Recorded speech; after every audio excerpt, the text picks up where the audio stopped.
All right, so you know that feeling, right? You hit send on that promotion request, put yourself out there, and then there's deliver to radio silence. It's like this weird limbo.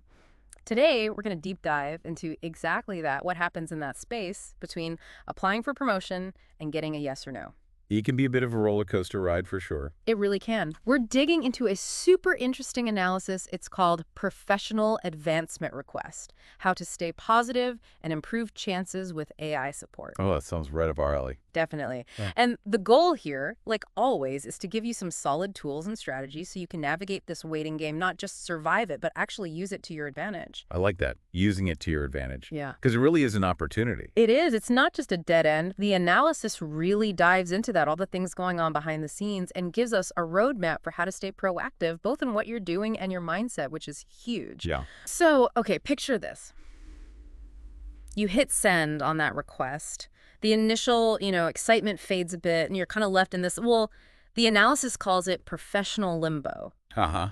Yeah, I know that feeling. Right. You're constantly checking your inbox, second-guessing every conversation you had, maybe even like questioning your whole career path. It's so relatable, Uh, and the analysis really hits the nail on the head. It says those feelings, the frustration, the impatience, maybe even a little self-doubt creeping in, those are totally natural. You're putting yourself out there, it's vulnerable. It is, for sure. But, and here's the key, that waiting period, it doesn't necessarily mean you're not qualified. It's not a rejection in itself. Exactly. There are so many factors at play, a whole web of organizational stuff that you might not even be aware of. And a lot of it, frankly, is outside your control. Oh, yeah, for sure. So understanding those factors is step one, and that's where this analysis shines. All right, let's break it down. What are some of those big organizational factors that can affect the decision? Well, one that people often don't think about is budget cycles. Oh, yeah, that would make sense. You might be ready for that next step, skills sharpened, goals set, the whole 9 yards. But the company, they might be on a totally different timeline. Their financial planning might not match up with your personal goals. Yeah, like their fiscal year could be totally different. Exactly. And promotion decisions often get tied to those big financial milestones. So someone listening right now, what's the takeaway for them? It's simple. Know the company's fiscal calendar and time those follow-ups accordingly. So strategic. Okay, I'm taking notes. Right. It's not just about you, it's about the system you're in. Yeah, totally. And then there's the company structure itself. Well, that's a big one. Like if you're in a flat organization or a smaller team, sometimes there literally isn't that next step up available right away. It's not there no matter how amazing you are. It's about the structure, not your skills. Right. Insight, understand the company's structure. If there's no immediate opening, proactively look for ways to create your own opportunity or identify the next logical step in your growth. Love it. And then we've got the bureaucracy. Ugh, the internal policies. Right. All those layers of approval, formal performance reviews, trial periods. It can feel like a black box sometimes. It can feel never-ending. Yeah. And it all adds to the timeline. So patience is key, and documentation. Yes. We'll talk about that more in a bit. But first, there's the big elephant in the room. The company's financial health. Yeah, that's a huge factor. If there are budget cuts, restructuring, a merger or acquisition on the horizon, things can get complicated. Everything's on hold. Pretty much. Yeah. And it doesn't matter how great you are, those decisions, they impact everyone. It's important to keep that in mind. It is. So another insight for our listeners. Make sure you're aligning your promotion narrative with the company's goals, especially during times of economic uncertainty. Oh, that's a good one. Really frame your value in terms of what the company needs right now. Okay, then there are these more subtle factors, like organizational culture. Ooh, this is a good one. Right. Sometimes there are unwritten rules, or maybe there's this unspoken preference for seniority over pure performance. Yeah, it's not always a level playing field. It's not always about who's the best on paper. It's about who's paid their dues, So how do you navigate that? Well, awareness is key. Understand the culture you're in, and be prepared to play the long game. Build those relationships. Demonstrate your commitment. It's a marathon, not a sprint. Exactly. Oh, and we can't forget the obvious. Competition. You're probably not the only one with your eye on that promotion. Right. So remember, you're not alone in this. It's a race, in a way. Can be. Okay, so we've talked about all these organizational factors. Now let's bring it back to you.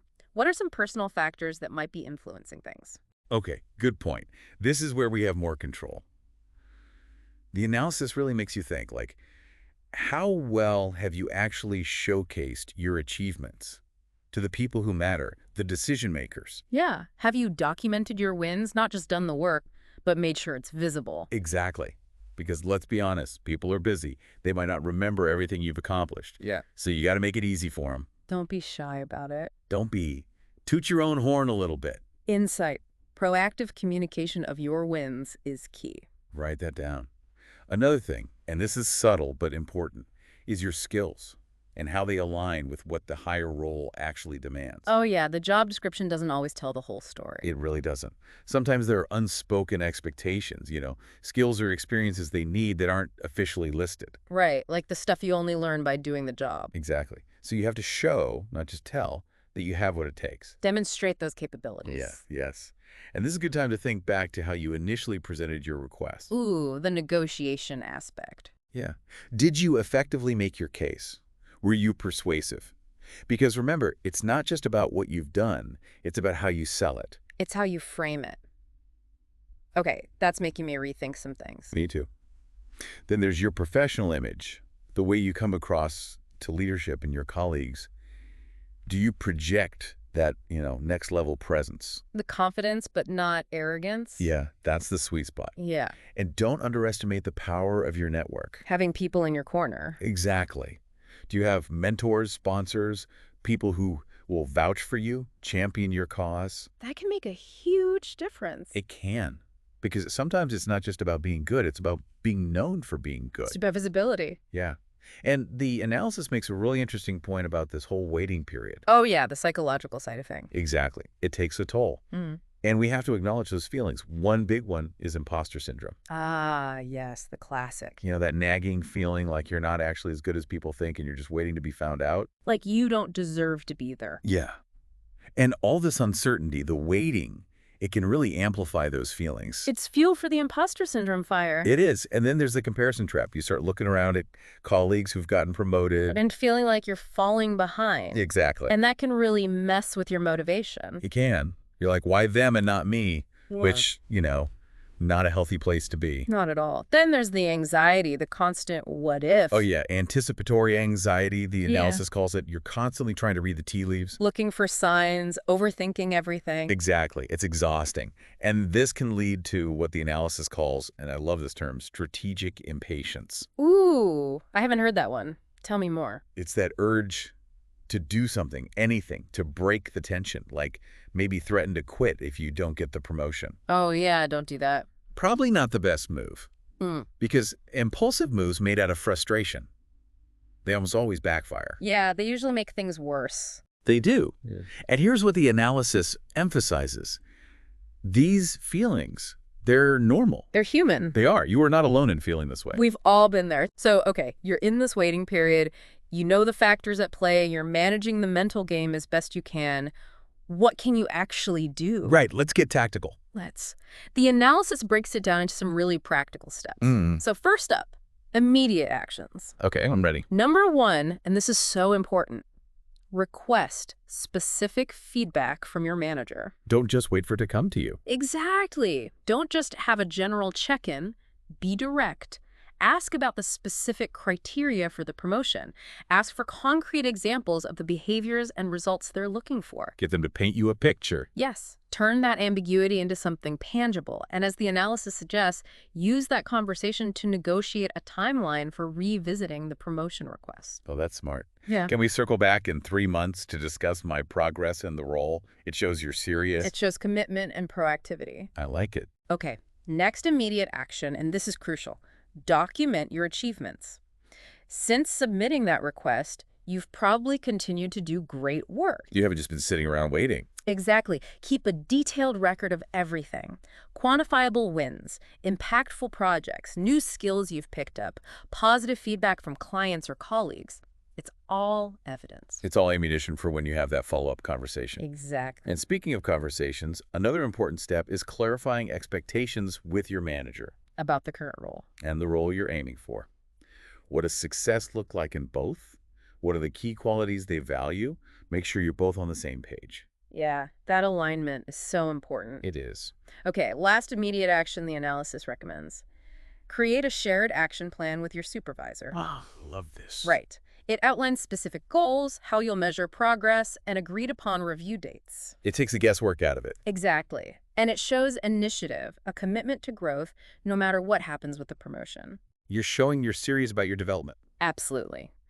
Now let's move beyond the immediate and talk about continuous development. This is where you're really investing in yourself for the long haul. This is the fun part. It is. First up, and be honest with yourself here, assess your skills. Where are the gaps? What are you missing compared to the requirements of that dream role? You might need to do some formal assessments or just some honest self-reflection. Journaling is a good tool for this. It is. Okay, once you've identified those gaps, get strategic. Actively seek out projects that'll help you close them. The more high profile, the better. Yeah, you want to be visible, show you can handle those challenging assignments. And don't be afraid to step outside your comfort zone. This is how you grow. That's where the magic happens. It is. And the analysis talks about expanding your internal network. This is something I can't emphasize enough. It's not just about what you know, it's who you know. Yes. Build those relationships across departments. Find informal mentors at higher levels. People who can give you advice, open doors. Exactly. Because they've been there, they know the ropes. And while you're at it, don't neglect formal professional development. Certifications, specialized courses, industry conferences. Investing in yourself. Exactly. Anything that boosts those skills and shows your commitment to growth. It shows initiative. It does. And you know what else is great for development? And it's something the analysis brought up? Mentoring junior team members. Oh, that's interesting. Right. It not only helps you hone those leadership skills, but it also shows the company you're invested in developing others. You're looking at the bigger picture. Exactly. Which, by the way, is a perfect segue into communication. The analysis really hammers this home. Yeah. You got to nail those executive communication skills. What does that look like, specifically? Think concise, impactful, focused on the bottom line. Aligned with the company's big picture goals. Less is more. Exactly. Skip the details. Get to the point. Think like someone in that higher level role. How would they communicate? Yeah, start speaking their language. Yes. And if you have the chance, volunteer to take on some responsibilities of that role, even if it's just temporary. Try it before you buy it. Exactly. It's a great way to demonstrate your capabilities and get a feel for what the job actually entails. Love it. Okay, all this action is great, but here's the thing. We got to talk mindset. The mental game. Yes, because staying positive through all this is crucial. Yeah. And the analysis offers some great advice. Number one, reframe the waiting period. It's not a punishment. It's not. It's an opportunity, a chance to prepare, to get even stronger, to really nail those skills. I get ready for that next opportunity, whether it's this one or the next one. Right, because let's face it, careers, they're not always linear. It's a marathon, not a sprint. We've heard that before. It's true. And it's important to keep that perspective. Not every step is going to be a straight line up. Sometimes it's sideways, sometimes it's even a step back. And that's okay. And while you're waiting, celebrate those small wins. Acknowledge your progress, no matter how small it seems. Those little victories keep you going. They do. Yeah. And don't underestimate the power of resilience. Taking care of yourself physically and mentally is so important. Exercise, mindfulness, spending time doing things you love. All of that helps you stay grounded and positive. Yeah, self-care is not selfish, it's essential. It's fuel. Another thing that can really help is practicing gratitude. Focusing on the good things about your current role. What are you learning? Who are you connecting with? Exactly. Because it's easy to get caught up in what you don't have, but what about all the good stuff you do have? Shifting that perspective. Yes, and let's be real, you got to manage those expectations.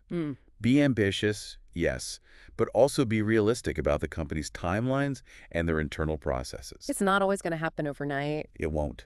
And you know what else I find helpful? Finding inspiration from people who've been there. Reading those success stories. Yes. People who faced similar challenges, waited it out, maybe took a detour, and ultimately reached their goals. It gives you hope. It shows it's possible. It does. Okay, now let's get a little more strategic. The analysis calls these advanced communication strategies for this waiting period. I love it. Me too.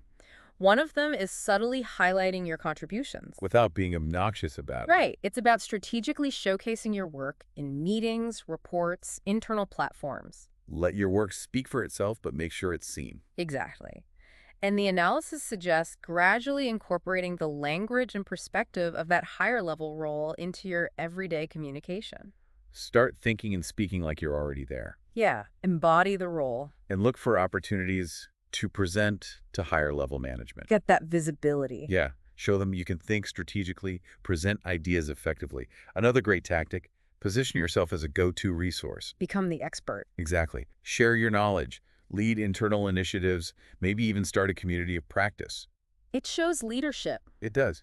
And the analysis even mentions building an external professional presence. Networking, speaking engagements, getting published. All of that. Ah. It adds to your credibility, shows you're a thought leader. Now here's where things get really cool. I know where you're going with this. AI. The analysis dives deep into how you can leverage AI during this waiting period. The possibilities are pretty mind-blowing. They are. For example, there are AI tools that can analyze industry trends, pinpoint the skills that are in high demand for those higher level roles. So you can focus your development efforts where they matter most. Yeah, no more guessing. And then there are AI platforms for creating amazing digital portfolios, way more engaging than a boring old resume. They're interactive, visually appealing, they tell a story. And AI writing assistants, they can help you refine those important emails and reports. They're like having an editor on call. I use them all the time. Then you got data visualization tools powered by AI. So you can present your accomplishments in a way that really pops. Exactly. Make those numbers sing. And for personalized skill development, there are AI learning platforms that can create a custom plan just for you. It's like having a career coach in your pocket. It is.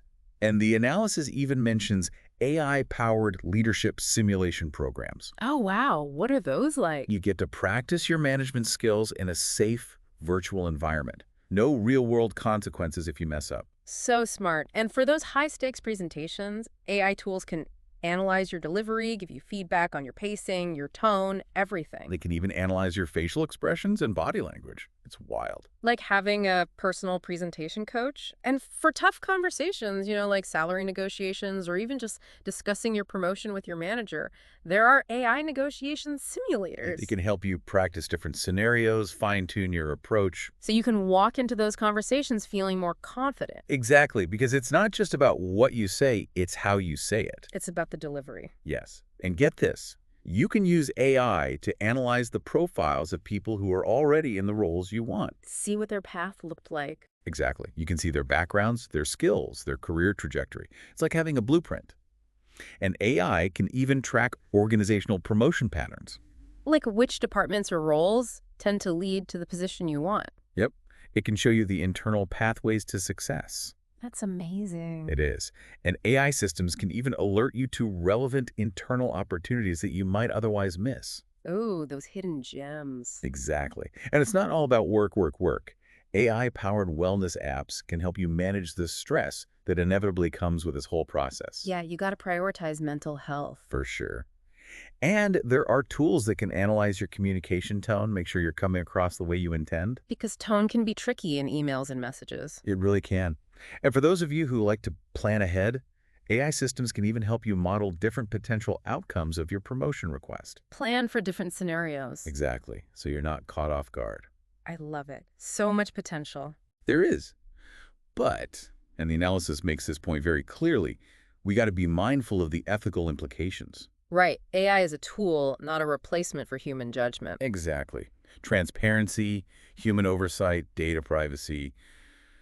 These are all crucial considerations. We got to use AI responsibly. Okay, now let's talk about Plan B. What if, despite all your best efforts, that promotion doesn't happen right now? All right, so deep breaths. It's not the end of the world. It's not. And the analysis has some great advice for what to do next. One option, and this can be really strategic, is exploring lateral moves within the company. So not up, but sideways. Exactly. It's a way to gain new experiences, broaden your skills, and make yourself an even stronger candidate down the line. It's a different kind of growth. Another suggestion is negotiating an expansion of your current role. Even without the title change, more responsibility and recognition can be really valuable. And it shows you're ready for more. Definitely. The analysis also suggests discreetly checking out external opportunities. Get a sense of your market value. Yeah, see what else is out there, what you're worth. It can give you some leverage in internal discussions. It can.